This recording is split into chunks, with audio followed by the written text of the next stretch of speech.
Bonjour à tous et bienvenue dans Smartlex, l'émission qui donne la parole aux professionnels du droit et du chiffre. On va parler cybersécurité avec un chiffre, 700 000 €. C'est la rançon moyenne qui est demandée par les cybercriminels. Les cyberattaques explosent. Alors comment faire face? C'est ce qu'on va voir avec François Gorier. Bonjour. Bonjour. Vous êtes juriste senior chez Tetris et vous avez publié Le droit de la cybersécurité, un ouvrage qui d'ailleurs a obtenu un prix. Alors tout d'abord, très rapidement, pour revenir sur ces chiffres des cyberattaques, ce sont vraiment des chiffres qui donnent le tournis. Effectivement, on voit une recrudescence du nombre d'attaques informatiques envers les entreprises, mais également les administrations et aussi les particuliers. Et cette situation soulève de nombreux enjeux, des enjeux économiques avec les pertes que peuvent entraîner ces situations pour les entreprises, les pertes financières, et également les dommages aussi psychologiques derrière toutes ces attaques. Des enjeux techniques aussi, la nécessité pour de nombreuses entreprises et administrations de monter en niveau en termes de sécurité. Sur ce sujet, Tetris propose des solutions de lutte contre le cyberespionnage et le cybersabotage. Et enfin, des enjeux juridiques avec toute une réglementation qui est en train de s'affiner, de se créer sur certains sujets.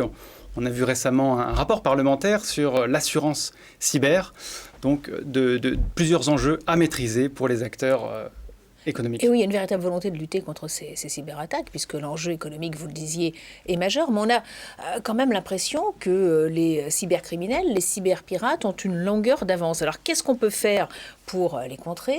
Est-ce qu'on en a les moyens? Et vous, ce que vous mettez en avant, c'est le rôle des juristes, le rôle des directions juridiques. Expliquez-nous. Exactement. Alors, les juristes ont longtemps été vus comme des rédacteurs de fiches, de contrats.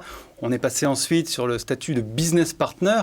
Et je pense qu'aujourd'hui, le juriste a un rôle de conseiller de confiance, de partenaire de confiance, parce que le juriste, en matière de cybersécurité, intervient à plusieurs niveaux, que ce soit le juriste doit maîtriser certains référentiels techniques pour prendre du recul et saisir les enjeux qu'il y a derrière. Le juriste intervient sur certaines certifications aussi en matière de sécurité informatique. Il intervient également dans le choix des outils numériques de l'entreprise au stade de la recherche et développement. Pour penser, dorénavant, les entreprises doivent penser security by design.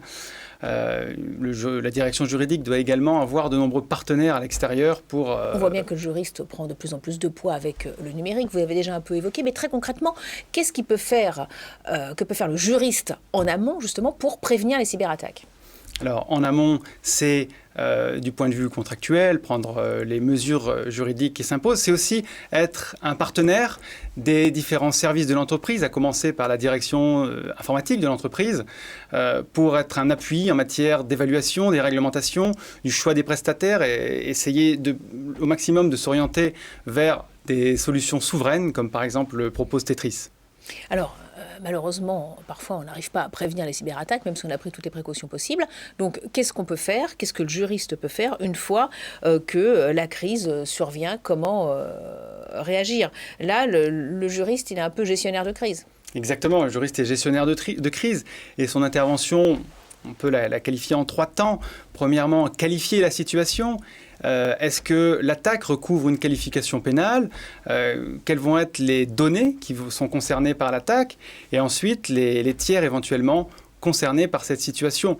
Deuxième étape, réagir, c'est-à-dire appliquer les mesures, la politique de sécurité de l'entreprise, les différentes mesures contractuelles qui peuvent être prévues au regard des tiers, et également agir auprès des services de police compétents. Et enfin, informer, parce que les contrats peuvent prévoir d'informer les partenaires, mais aussi la réglementation prévoit d'informer les personnes concernées et encore les autorités administratives, notamment dans le domaine de la santé, par exemple. Et puis, il y a aussi l'éthique.